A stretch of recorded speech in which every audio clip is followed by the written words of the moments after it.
Eu queria que a gente continuasse, então. Há 2 semanas atrás nós começamos falando, não sei se vocês lembram, do nosso corpo. A importância de cuidar do corpo, na verdade. A gente falou sobre a questão da alimentação, que nós temos que ter uma alimentação regrada para que nós possamos ter uma vida longa. Nós falamos sobre os exercícios físicos, que é uma coisa que a gente precisa ter também para preparar o nosso corpo, para fortalecer o nosso corpo. E nós falamos sobre o descanso, que é importante a gente ter um tempo para dormir, tranquilo, ter um dia na semana que a gente descansa, porque o nosso corpo precisa disso e até Jesus descansou. Só que como nós já falamos, nós somos um ser triuno. Triuno nós somos um espírito, e a gente vai repetir isso milhares de vezes até vocês decorarem. Somos um espírito, repete comigo, sou um espírito, tenho uma alma e habito num corpo. Pronto, do corpo então nós já falamos na outra semana. Hoje a gente vai continuar falando da alma. O que é a nossa alma? Mas antes, só para ler aqui um versículo para embasar, porque isso não é uma coisa que saiu da nossa cabeça. De onde é que eles tiraram isso que nós somos triuno? Da Bíblia.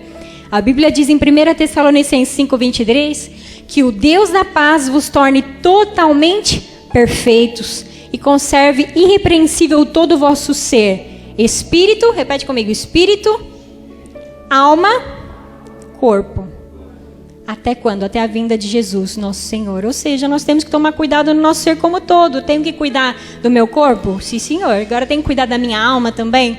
Sim, também é minha responsabilidade. Alma. O que seria a nossa alma? Para quem fez CME aí, tá fresquinho na cabeça. Não sei se o Pedro e a Amélia já chegaram nessa parte, já? Então vamos recapitular. Alma é a sede da nossa mente, das nossas emoções e da nossa vontade. É o seu eu interior. A mente, pensar, refletir, raciocinar, a nossa capacidade intelectual é a nossa mente. Tudo começa pela mente. Tudo aquilo que entra pelos seus olhos, entra pelos seus ouvidos, primeiro passa aqui pela sua cabeça. Por isso que nós chamamos aqui central de processamento de dados.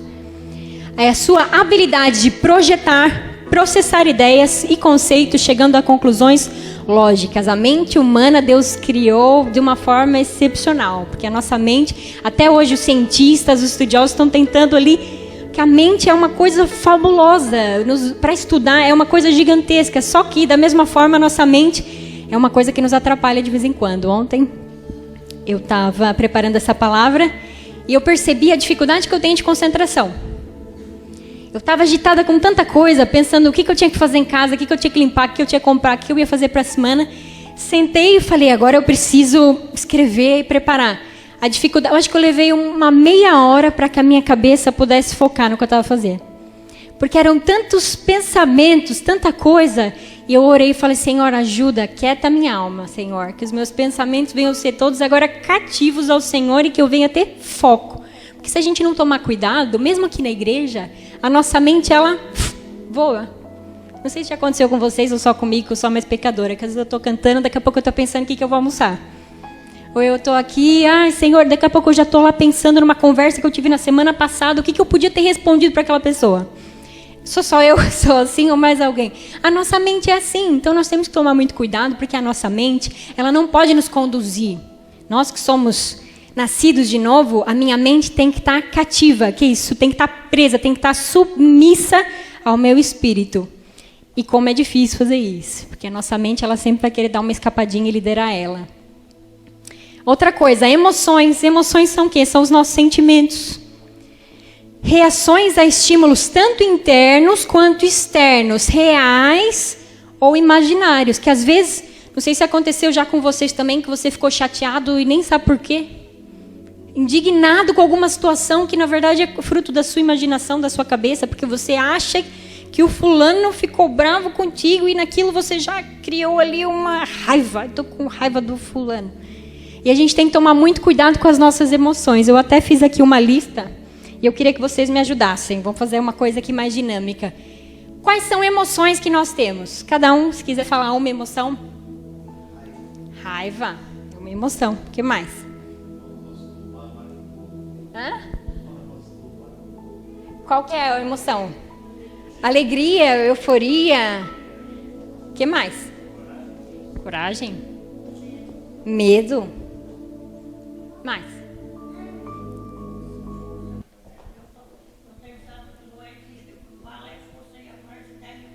força e coragem.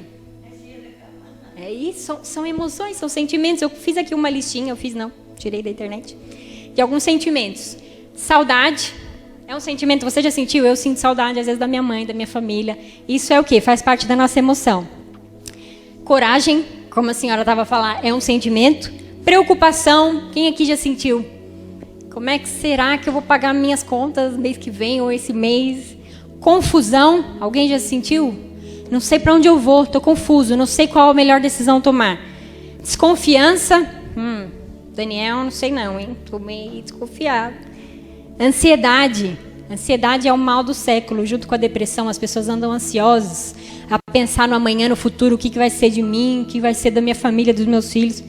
Decepção, orgulho, solidão, culpa, tranquilidade, vergonha, gratidão, arrependimento, rancor, vazio, apatia, inveja, ódio, ciúmes, ressentimento, esperança, rejeição, amizade, felicidade, bondade, compaixão, pânico, irritação, aflição, autopiedade, carinho, curiosidade, amargura, prazer, autoconfiança, desprezo, dó, dúvida, frustração, egoísmo, aceitação, otimismo, melancolia, mágoa, prazer, remorso, pessimismo, perdão e paz.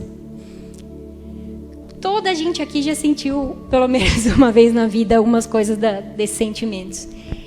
E isso é resposta a alguma circunstância. O problema é quando nós somos direcionados pelos nossos sentimentos. Quando a pessoa vive baseada no que ela sente. Estou triste, estou chateado. Eu vou sentar aqui e não vou fazer mais nada. Não vou trabalhar mais, eu não vou vir mais na igreja porque eu estou chateado. Tem muita gente assim. Tem muita gente que vive baseada no que sente. Vive baseado no, hoje eu me sinto feliz, hoje o dia vai ser bom. Não, hoje eu me sinto chateado, não, hoje o dia vai ser péssimo. Que vive baseado no que sente. E o último lembra que a nossa alma é mente, emoções e o último é vontade. Primeiro eu penso, depois eu sinto, depois eu ajo de acordo com aquilo que eu pensei e senti. E a vontade é o lugar do quê? Da tomada de decisões. Hoje, se você está aqui nesse prédio hoje, é porque você decidiu acordar cedo, sair da sua casa e estar aqui. Você teve vontade, talvez nem uma vontade muito grande, mas você decidiu, falou, não, eu preciso, eu vou. Tomou uma decisão. Na sua vida, a nossa vida toda é feita de tomada de decisões. E isso é bom também, porque até na nossa vida espiritual, nós temos que tomar decisões, só que a nossa vontade tem que estar também submissa ao quê? À vontade de Deus para nós, ao nosso espírito. Continuando aqui na alma, nós temos a consciência, a percepção de nós mesmos através da nossa personalidade. O que é personalidade? É a expressão do caráter próprio, exclusivo de uma pessoa, o que define a sua individualidade. Pensa, no meio de 7 bilhões, que eu acho que a gente já está nos 7 bilhões de pessoas do mundo, não existe ninguém igual a mim e a você. Pode ser até parecido fisicamente, mas na hora que a gente vai conversar, a personalidade é diferente. Por quê? Porque a pessoa viveu em outro país, teve ali outra herança familiar, foi tratada de outra forma, teve outras experiências, então não existe ninguém igual a ninguém. Você tem uma personalidade única. E essa personalidade é reflexo do quê? Como é que eu sou formado? O meu eu, a minha persona, a minha personalidade. Através de experiências pessoais vividas, da sua formação, às vezes mesmo antes de você nascer, lá na barriga da sua mãe. A sua mãe pode ter falado uma palavra assim, não quero esse filho. Pronto, aquilo já é algo que vai marcar a sua alma, porque você já foi rejeitado, às vezes antes de nascer. Através de heranças familiares, a sua mãe, o seu pai te trataram daquela forma, não te deram amor e por causa disso você não sabe demonstrar amor. Aquilo é uma herança que você recebeu ou do que você não recebeu. Através de cultura, do ambiente, do seu país, da sua cidade, o lugar onde você está inserido, do ambiente. E, infelizmente, através do pecado. Porque lá, de acordo com o Salmo 51:5, eis que em iniquidade fui formado, e em pecado me concebeu minha mãe. Todos nós, desde que nós nascemos, por causa do pecado inicial lá de Adão, todos nós já nascemos pecadores. Um bebezinho pequenino, quando ele começa a crescer, o Danilo e a Diane vão poder falar melhor do que eu. Precisa ensinar a fazer coisa errada? Precisa ensinar a mentir e falar, não fui eu. Precisa ensinar? Não, parece que já nasce sabendo. E já nasce, porque já nasce com a semente do pecado ali. Então, nós, a mesma coisa. A nossa personalidade, infelizmente, vai ser reflexo também do pecado que a gente já nasceu com ele. E falando aqui, mas não era assim desde o início. Deus não nos criou pecadores desde o início. A gente sabe, né, voltando lá para o Jardim do Éden, Adão e Eva, Deus nos criou perfeitos. Deus criou o homem completo, para que ele tivesse plena comunhão com ele. A gente já falou disso também. O propósito de Deus é que nós tivéssemos comunhão, relacionamentos com ele. Porém, por causa do quê? Da decisão do homem de seguir a sua vontade, o homem falou assim, eu vou comer do fruto do conhecimento. Aí Eva foi lá, comeu, deu para Adão. Adão comeu também, ou seja, eles decidiram comer. Ninguém enfiou na boca deles. Eles decidiram, falaram, não, nós vamos comer. Por causa dessa decisão, o homem morreu espiritualmente. Que Deus tinha falado para ele, Adão, o dia que você comer da árvore do conhecimento do bem e do mal, você vai morrer. Aí ele pensou, comi, não morri? Não morreu no corpo, mas ele morreu no espírito. A partir desde então, quem é que governa o homem? Se o homem era espírito, tinha uma alma e habitava num corpo, o espírito morreu, quem é que ficou tomando conta da casa? A alma. Tem uma historinha que a gente contava que era assim, vamos supor que eu tenho uma casa, a casa é minha. E eu fui passar um tempo fora, eu fui passar um tempo lá no Brasil, vamos supor. Eu falei, Daniel, toma aqui a chave da minha casa, você vai ficar com a minha casa, cuida bem dela, tá bem? Aí ele pergunta, quando é que você volta? Não sei.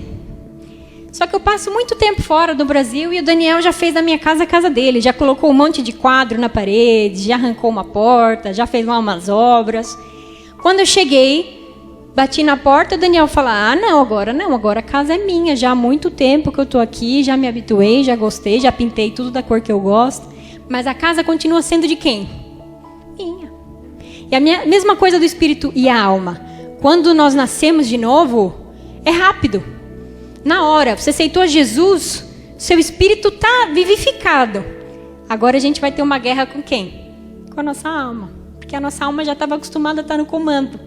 E como ela não está mais, vai ser sempre aquela coisa de eu tenho que submeter a minha mente, submeter as minhas emoções e a minha vontade, porque elas estão acostumadas a estar no comando da coisa. Estão acostumadas a elas decidirem. Até tem gente que fala assim, você é razão ou é emoção? Não sei se vocês já ouviram ao perguntarem assim. Você é mais razão ou é mais emoção? É mais agir pelo que você acha que é do seu sentimento ou por aquilo que é certo? Nós cristãos não podemos ser nem razão, nem emoção. A gente tem que ser pelo Espírito. E o homem passou a ser governado por quem, então? Desde a queda do homem, pela alma. Como consequência de uma vida sem governo do Espírito, foram deixadas marcas e feridas no nosso homem interior. Aí você pode pensar, Jéssica, a gente já teve no encontro a cura na alma. É verdade, no encontro a gente tem a cura na alma. E depois a gente tem a aula do CME, que também é da alma, eu não sei como é que chama a matéria. Transformação da alma. Aí você pensa, então está resolvido. Infelizmente, eu tenho uma notícia ruim. Não está resolvido e a alma é uma coisa que a gente vai ter que lidar até Jesus voltar. O pastor Silvio, nosso pastor, até falava que a gente tinha que ter uma plaquinha assim, né? Escrito, estou em obras. Porque essa mudança vai ser para sempre. E depende de nós a velocidade que essas obras vão andar. Depende de mim e de você. Quanto maior a sua abertura a Deus, a palavra de Deus, a ação do Espírito que vai transformar a sua alma, mais rápido vai ser esse processo e mais fácil, menos doloroso. Quanto mais difícil, mais tempo vai demorar. E algumas pessoas nunca mudam mesmo. Algumas pessoas às vezes estão na igreja há 20, 30, 40 anos, continuam na alma uma criança, porque não cresceu. Cresceu no corpo, envelheceu às vezes no corpo, mas a alma ainda continua a alma infantil. O pecado bagunçou, até coloquei entre aspas, que o Tiago diz que bagunçar não se usa aqui em Portugal. Mas o pecado bagunçou, ou seja, tirou de ordem o nosso interior. Mas a palavra é poderosa para quê? Para restaurar, para deixar tudo como era na nossa alma. Salmo 19:7 diz assim, a lei do Senhor é perfeita e refrigera a alma. Algumas versões diz, restaura a alma.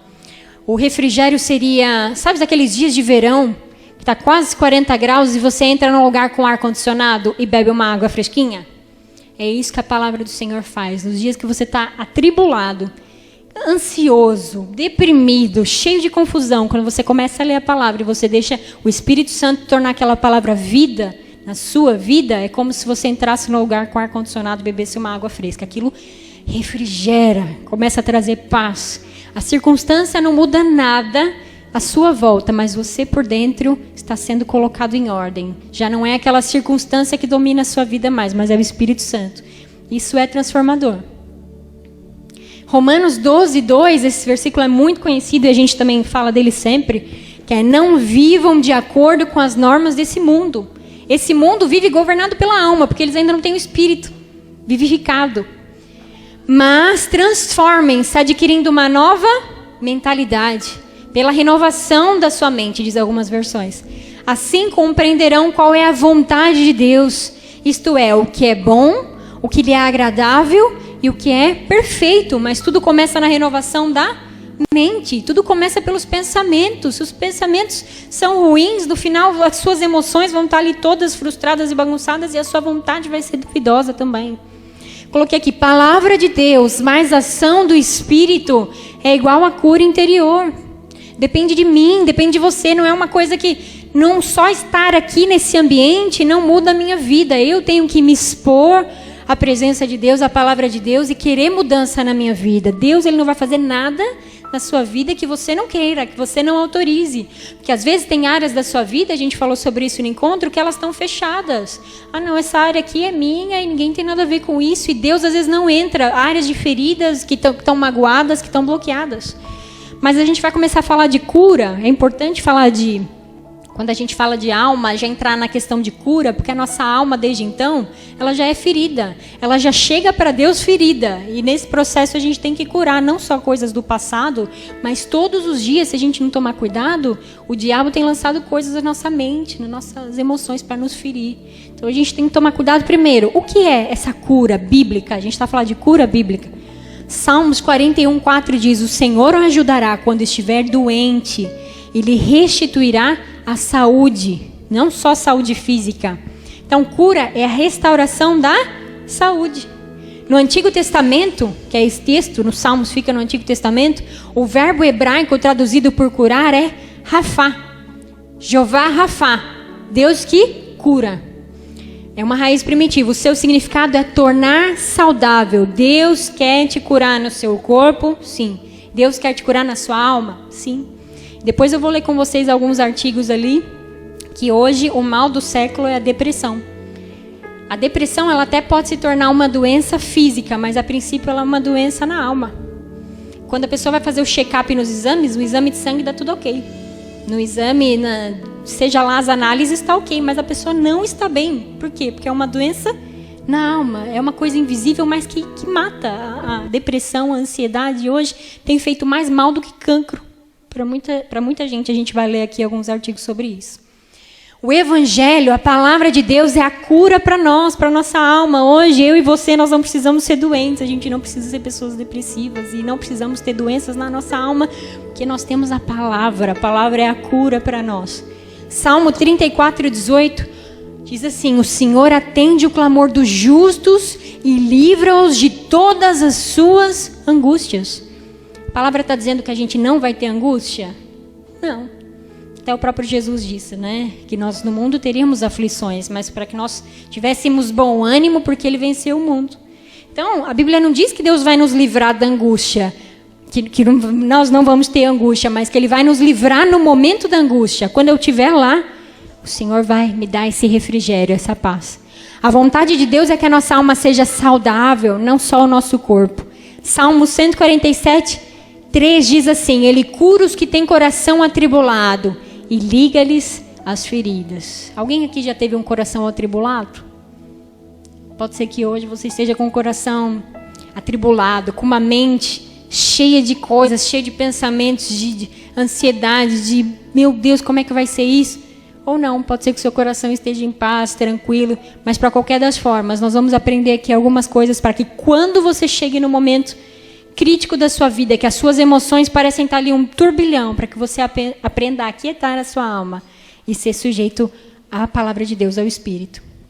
Vamos falar aqui de algumas marcas, que pode ser que alguma coisa que você se identifique. Nós só vamos citar, nós vamos aprofundar. Algumas marcas que podem ter ficado na sua mente, nas suas emoções e na sua vontade. E que hoje, como filho de Deus, você já não pode aceitar. Você fala, Senhor, eu quero a cura disso para a minha vida hoje. Lembranças desagradáveis, às vezes quando você ainda lembra de alguma situação, aquilo te causa dor, te causa mal-estar, alguma coisa que você não gosta de falar sobre aquilo. Fala, não, isso não ficou para trás, eu não quero falar. Porque nós sabemos quando uma pessoa é curada sobre uma coisa, quando ela não tem problema em conversar sobre aquilo. Se há alguma área, alguma coisa que, não, essa área, não quero falar sobre isso. Sinal que tem alguma coisa que não está tratada ali ainda. Fortalezas, complexos, traumas, insegurança, medo, sentimento de culpa. Deixa eu passar aqui para as emoções. Sentimento de rejeição, muitas vezes na infância. Ódio, ressentimentos, orgulho, soberba, amargura, tristezas, depressão. Queria entrar aqui na depressão. Ontem eu estava assim no meu telemóvel, fiz uma pesquisa breve, uma pesquisa rápida que qualquer um pode fazer agora que tiver internet.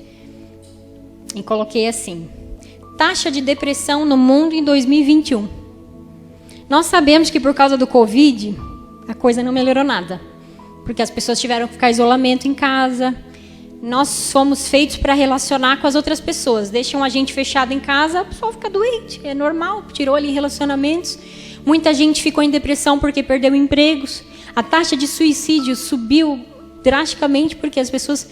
A vida da pessoa era o trabalho. Aí tiraram o trabalho, a pessoa falou, agora, o que vai ser da minha vida? Não tenho razão de viver. Coloquei, taxa de depressão no mundo em 2021 e só vou ler para vocês os títulos. Eu nem vou ler as notícias, só vou ler os títulos do que aparece. No Jornal Público, aqui de Portugal, estudo revela que 1 em cada 4 jovens tem sintoma de depressão, principalmente sexo feminino, felizmente mesmo, porque as mulheres são muito mais emotivas, isso é verdade, ou seja, tudo que é emocional, as mulheres estão mais propensas, e jovens mais velhos. Outra notícia da SBCM do Brasil. Depressão será a doença mais comum do mundo em 2030, diz OMS. Na frente de cancro e de tantas outras coisas. Depressão e ansiedade entre jovens dobraram durante a pandemia. A gente já sabe por quê, né? 25% dos jovens no mundo, eu estou lendo aqui várias manchetes de jornais do mundo, Portugal, Brasil. 25% dos jovens no mundo têm sintomas de depressão. No mundo, estamos a falar de 1/4 da população mundial, dos jovens do mundo, tem sintomas de depressão. Doença na alma. 20% tem ansiedade. Índice de pacientes com sintomas de depressão, das pessoas que já estavam internadas, passa 90% na pandemia. Restrições aumentam suicídios e depressões entre jovens. Saúde mental ficou ainda mais fragilizada devido à pandemia. E vamos parar de ler notícia ruim, porque a gente sabe que isso é a verdade do mundo que nós vivemos hoje. São notícias atuais, 2021. Sobre isso que a gente está falando aqui. Sobre o que a gente fala em todos os encontros. Sobre o que a gente fala em CME. Ou seja, na teoria a gente entende, mas muitas vezes na prática é difícil de viver. E o pessoal do mundo lá fora, que não está exposto à palavra de Deus, ou até mesmo cristãos, porque eu já ouvi falar que quem é cristão não tem depressão. Infelizmente tem, sim.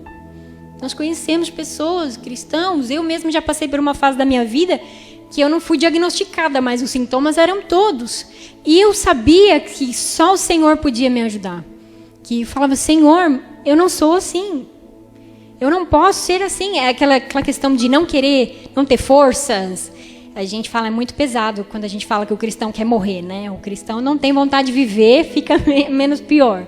Mas era aquele sentimento de não querer acordar no outro dia, é uma coisa horrível. E só da gente pensar que 1/4 dos jovens que estão vivendo aí nesse mundo tem isso. E a gente tem aqui a cura para isso, que é a cura para a depressão. O Senhor pode nos curar da depressão, da ansiedade, de todos os problemas relacionados à alma, pela palavra. Nós temos a cura. O problema vai afetar 30% da população toda, mas nós temos aqui a cura. O Senhor Jesus é a cura para todos os nossos problemas, corpo, alma. Continuando, marcas da nossa vontade. Inconstância. Alguém aqui é ou já foi inconstante? Não consegue terminar o que começa, ou então um dia está muito bem, outro dia está muito mal. Isso é um problema da alma. Falta de iniciativa, indecisão, procrastinação. O que é procrastinação? Sempre deixar para depois. Depois eu faço. Isso é procrastinar. Obstinação, teimosia, medo de fracassar, sentimento de derrota. Às vezes a carapuça serve, né? Quando a gente fala alguma coisa, eu falei, se calhar isso aí é uma coisa que eu preciso na minha vida. A maior parte dessas marcas foram feitas na nossa infância. Que é quando? Quando a nossa personalidade está sendo formada. Muitas coisas nós herdamos dos nossos pais, muitas coisas vieram já embutidos, porque a gente já é pecador desde sempre. Para que cresçamos com uma personalidade saudável, a presença do amor é fundamental. Para que haja desenvolvimento físico e emocional. Isso os próprios psicólogos falam, que a criança tem que nascer num ambiente cheio de amor, de cuidado, de carinho. Isso é verdade, para que ela nasça com uma personalidade saudável e forte. Mas quem é o próprio amor? Deus. Deus é amor. Ou seja, uma vida cheia de Deus, uma vida cheia do amor de Deus, transforma a sua alma, transforma a sua vida, transforma a sua personalidade.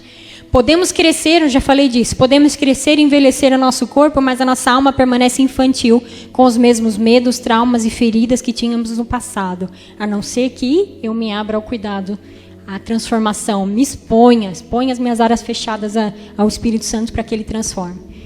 Como resultado, né, se a pessoa se fecha, ela vive o quê? Vítima de circunstância.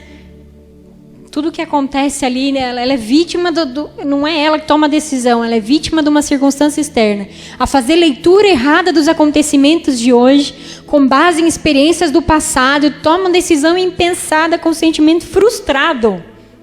Você já conheceu alguém assim, ou você já foi essa pessoa, que às vezes conversar com a pessoa é até difícil, que ela não tem um diálogo, ela não tem uma mente clara, ela não tem uma decisão do que ela quer da vida dela, a alma dela está ali toda num caos. É possível mudar a personalidade? A gente pensa assim, eu nasci assim, cresci assim, vou morrer assim. Que o pastor Silvio até falava que era o crente Gabriela. Isso é mentira. Pau que nasce torto, endireita sim. Que Jesus era carpinteiro e ele endireita.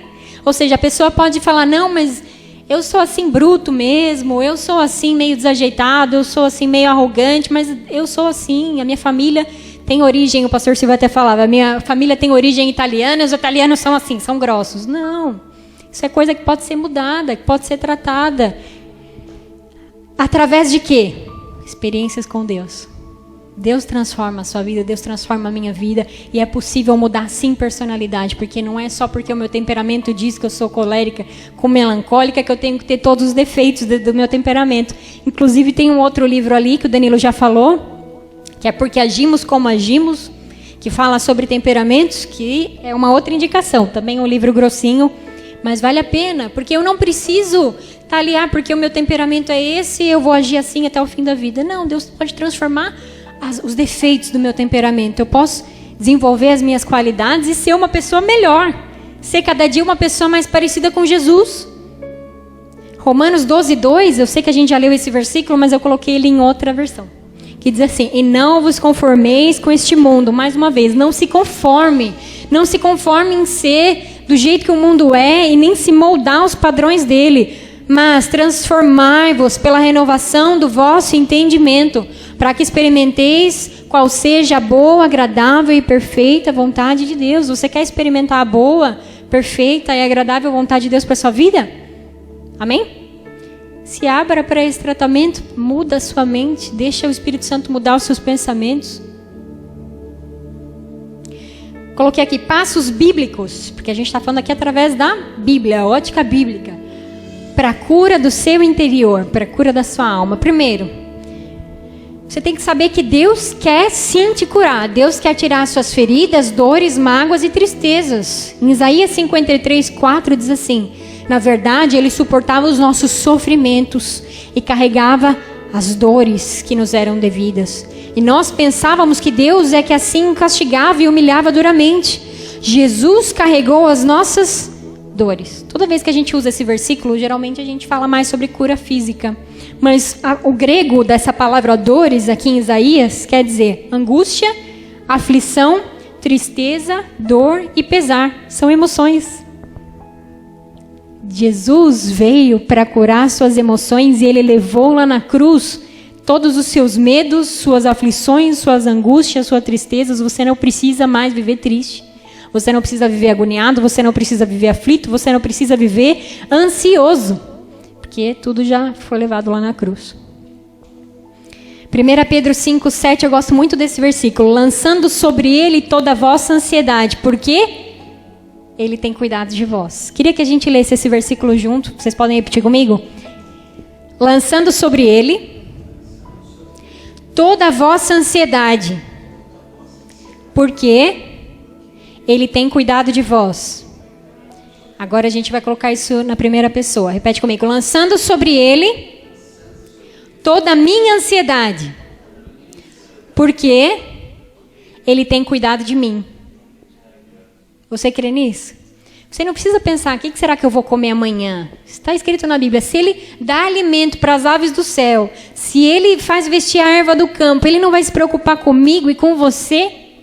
Por que a gente vai ficar ansioso? O que vai ser da minha vida? Será que eu vou conseguir? Será que vai dar? E às vezes a gente fica ansioso e perde a bênção porque a gente fica com o nosso coração ali tomado de aflição, de ansiedade. Mas a Bíblia diz que eu tenho que lançar em Jesus a minha ansiedade. Devemos aprender a lançar sobre ele as nossas preocupações. Outra coisa, não deixe que o seu passado determine o seu presente e o seu futuro, pois em Cristo tudo se fez novo. Amém? Coloquei ali a referência, mas não coloquei o versículo. Passo 2. Passos bíblicos para a cura interior. A segunda coisa é perceber o amor de Deus por ti. Tem muita música, né, que a gente fala que Deus te ama, que Deus me ama. Me ama, Ele me ama. Outra música que a gente canta aqui de amor de Deus, Dani. São tantas que agora nem lembro. Gabriel também pode ajudar. Ousado amor. Oh, impressionante. A gente canta muito sobre o amor de Deus, mas de fato, será que eu entendo que eu sou amado de Deus? Que a gente sabe que a depressão e essas doenças da alma, elas podem ser curadas através do amor? O amor da nossa família, sim, o amor das pessoas que estão ao nosso redor, mas acima de tudo, o amor de Deus por nós. Mas tem gente que não se sente amado por Deus. A gente fala, mas quem sou eu? Deus tem tanta coisa para cuidar, né? Tanta gente, um universo. Mas Deus vê o Pedro, quando ele está lá conduzindo o carro dele na segunda-feira. E Deus ama o Pedro de uma maneira única, exclusiva, especial, e tem um propósito único, exclusivo para o Pedro. Ou seja, cada um de nós somos únicos para Deus. E no meio da multidão toda, Ele nos vê. Romanos 8:32. Aquele que nem mesmo a seu próprio filho poupou, antes o entregou por todos nós, como não nos dará também com Ele todas as outras coisas? O mais difícil Deus já fez por nós, que foi entregar o seu filho. Agora, a gente às vezes acha que Deus vai negar isso aqui para nós. Deus está preocupado com a sua alegria, sim. Com a sua felicidade, sim. Com o bem-estar da sua vida, da sua família, sim. As nossas preocupações com as coisas do dia a dia tiram-nos o foco desse Deus grandioso que tudo pode fazer. Que às vezes a gente fica muito agitado e esquece. Espera lá, eu tenho Deus, eu tenho Jesus, até coloquei aqui. Se tens Jesus, tens tudo do que precisas. E às vezes a gente fica ansioso. Falo por mim, às vezes por causa de dinheiro, por causa de tantas coisas. Eu falo, espera lá, eu tenho Jesus. Jesus é aquele que faz surgir pão onde não há nada e peixe onde não há nada no mar. E eu estou aqui preocupada com dinheiro. E Deus, Ele sempre provê, Ele sempre abençoa. Tu és amado por Deus, não por causa do que fazes, mas porque quem és. Que tem muita gente que fala assim, eu pequei hoje, Deus já não me ama. Deus, Ele não pode te amar menos nem mais do que Ele te ama. Ele já te ama de forma completa. Deus, Ele te ama por quem és. E quem que eu sou? Sou filho de Deus. Sou uma nova criatura, sou amado. Você crê nisso? Você crê que Deus te ama? Amém? E terceira coisa, são 4. Terceira, estender o perdão para quem te feriu. Eu sei que essa parte pode ser muito complicada. A gente sempre fala de perdão, e perdão é um assunto que está sempre em pauta, porque é muito difícil a prática do perdão no dia a dia. O pedir perdão e o perdoar tem que ser dia a dia de um cristão. É impossível ser curado sem o perdão. Porque o perdão, se eu não peço perdão e se eu não libero o perdão, aquilo vai produzir o que a gente viu nesse livro aqui. Uma ofensa, uma armadilha, e o diabo daqui a pouco vai ter um direito legal na minha vida, uma brecha. Quando eu vou ver, já tem ali uma fortaleza na minha mente. Tudo por quê? Porque eu não quero pedir perdão, porque eu sou orgulhoso de falar assim, a culpa é dele, a culpa é dela, eu não tenho que pedir perdão, coisa nenhuma. Que ele que errou comigo, ele que venha se retratar. Mas o que a Bíblia diz lá em Marcos 11, 25 e 26? Mas, quando estiverem a orar, se tiverem razão de queixa contra alguém, perdoem-lhe, para que o vosso Pai do céu vos perdoe também os vossos pecados. Se não perdoarem os outros, o vosso Pai do céu também não vos perdoará. A gente cantou essa música hoje do Pai Nosso. A gente sabe o Pai Nosso de cor, né? Perdoai as nossas dívidas, assim como... Exatamente. É condicional. Deus me perdoa se eu perdoo. E se eu não perdoo, como é que vai ser? É o que está escrito. Não é o que a Jéssica fala, é o que a Bíblia diz. Se não perdoarem os outros, o vosso Pai do céu também não vos perdoará. Entendem como é complicado e importante essa questão do perdão? Que às vezes a pessoa fica guardando rancor, guardando amargura, 20 anos, que toda vez que vai conversar lá com a pessoa, ela fala mal do fulano. A gente tem que tomar cuidado com isso, porque aquilo vai crescendo na nossa vida, formando ali... Como eu falei, né, uma fortaleza, que é uma fortaleza, um castelo, uma coisa que ninguém consegue penetrar mais, onde o diabo tem domínio na sua mente, no seu coração. Romanos 12, 5. Tendo cuidado de que ninguém se prive da graça de Deus, e que nenhuma raiz de amargura, que é o quê? Que é a ofensa, brotando nos perturbe, e por ela muitos se contaminem. A gente tem que tomar cuidado com isso, que a falta de perdão gera em nós amargura, pessoas amargas. Às vezes a gente vai conversar com as pessoas só têm coisas ruins para falar das outras. A gente tem que tomar cuidado e tem que liberar essas pessoas. Me fez mal? Amém, está perdoado em nome de Jesus. Liberar, porque a gente já falou do perdão muitas vezes, que o perdão ele faz mal para quem não perdoa. É como se fosse um defunto que a gente carrega nas costas. Aquilo começa a cheirar mal, começa a nos infectar. Falta de perdão é uma coisa terrível. Por isso que perdão é um assunto que é falado na Bíblia diversas vezes, porque é importantíssimo. Se você não perdoar, se você não pedir perdão, a sua alma vai estar constantemente ferida, magoada. Você vai ser propenso àquelas doenças todas de alma que a gente falou. E às vezes as pessoas têm até doenças físicas. A gente já viu, né, em algumas conferências de cura. A pessoa tem uma doença física por falta de perdão. Porque a doença na alma, até mesmo a própria depressão... E a raiva pode gerar o quê? Gastrites, úlceras. As doenças na alma, se a gente não trata, se a gente não cuida, daqui a pouco elas passam para o nosso corpo. Como é que está sendo a sua área do perdão? O perdão é o caminho para a libertação da amargura, mágoas e feridas. E a última coisa, a quarta. Deixa as tuas emoções frustradas na mão de Deus. A gente não tem poder nem para acrescentar um fio de cabelo na nossa cabeça. Quanto mais para saber o que vai dar certo ou o que vai dar errado na nossa vida. Muitas vezes as coisas não acontecem do jeito que a gente queria, a gente fica frustrado, amargurado. Às vezes até culpa Deus. Tem muita gente que saiu da igreja chateada com Deus. Porque Deus permitiu isso. Porque Deus, se Deus existisse, tem muita gente que fala, se Deus existisse, não haveria mal no mundo. Deus existisse, não ia ter acontecido isso com a minha mãe, com a minha avó, com a minha tia. Não, Deus existe sim. Só que infelizmente nós estamos num mundo caído onde o diabo governa e existem frustrações e eu tenho que saber lidar com elas. Como que eu vou lidar com as minhas frustrações? Simplesmente entregando para o Senhor. Não tem o que fazer. Mateus 11, 28 ao 30, Jesus diz, é uma dica de ouro. Vinde a mim todos os que estáis cansados e oprimidos e eu vos aliviarei.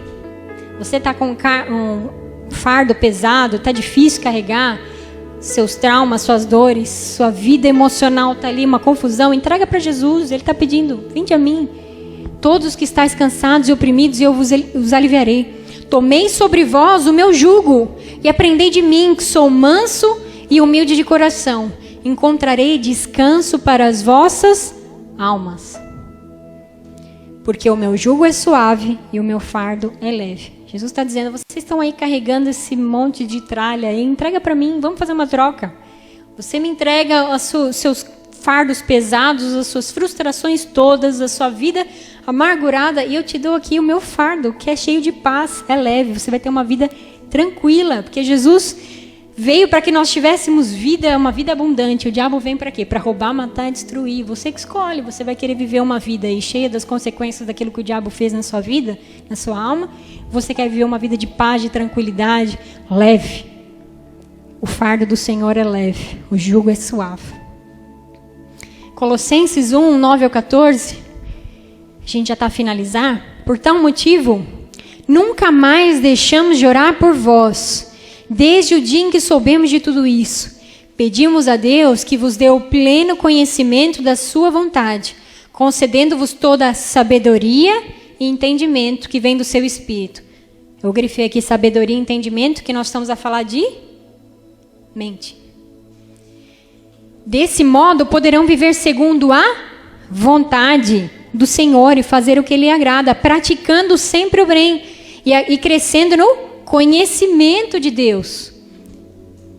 Continuando aqui, pedimos ao nosso Deus que vos tornes firmes e constantes pelo seu poder glorioso, para que possamos suportar tudo com paciência e alegria. Ou seja, a palavra está cheia de coisas, de como que a nossa alma, mente, emoções e vontade pode estar ali sujeita.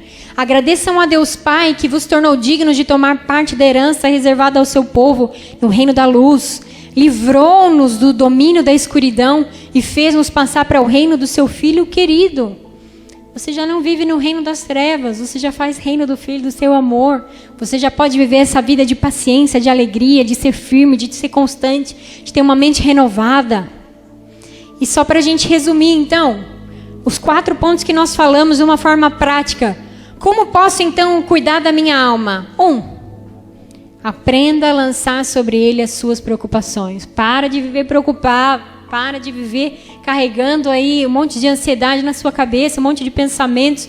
Você não sabe do amanhã, entrega para Ele. 2, prossiga em conhecer a Deus e a vontade dEle para a sua vida. Conhecimento de Deus. Conhecer o amor de Deus para você, ser cheio do amor de Deus. Aquilo vai ser transformador para a sua alma. Prossiga em conhecer a Deus. Cada dia, né, de glória em glória. Como o Danilo falou semana passada, não é de culto em culto. É de glória em glória. Porque às vezes a gente está aqui de culto em culto e a pessoa não é transformada. Tem que ser de glória em glória que você vai sendo transformado. 3. Peça perdão e perdoe. Que é aquela chave também, o perdão. E 4. Reconheça o quanto é amado por Deus e aceite o tratamento dele para as suas feridas através da palavra. Então, 1. Vamos deixar isso bem prático. Aprenda a lançar suas preocupações para Deus. Amanhã, segunda-feira, quando o trabalho começar, quando a dificuldade começar, que você se vê preocupado, ansioso, aflito, aqueles sentimentos que não são de Deus começarem a entrar, você fala, opa, pera lá, deixa eu lançar aqui para Deus. Senhor, eu não sei. Entregue para o Senhor, acalma o meu coração, acalma a minha alma. Conheça Deus, ler a Bíblia não é só no culto, viu, queridos? Ler a Bíblia tem que ser uma coisa todos os dias, a oração. Fala, Senhor, que a sua palavra não seja só preto no branco, que a sua palavra venha ser espírito e vida, que a palavra que é uma espada venha sempre dividir aqui a alma do meu espírito, para que eu possa crescer em conhecer a vontade do Senhor. Senhor, me ensina a perdoar. Quando meu marido falar aquela besteira, Senhor, me ensina a falar, eu perdoo. E a perdoar também, que às vezes sou eu que vou falar besteira, sou eu que vou agir do jeito que não é para agir. E reconhecer o que eu sou amado, que você somos amados por Deus. E falar, Senhor, sei que o Senhor me ama, sei que o Senhor me escolheu não é pelo que eu sou, pelo que eu tenho, porque eu não tenho nada de bom. E sei que o Senhor me escolheu para ser transformado e cada dia mais parecido com Jesus. Amém? Pode ficar de pé no seu lugar? Eu espero que essa palavra tenha falado ao seu coração.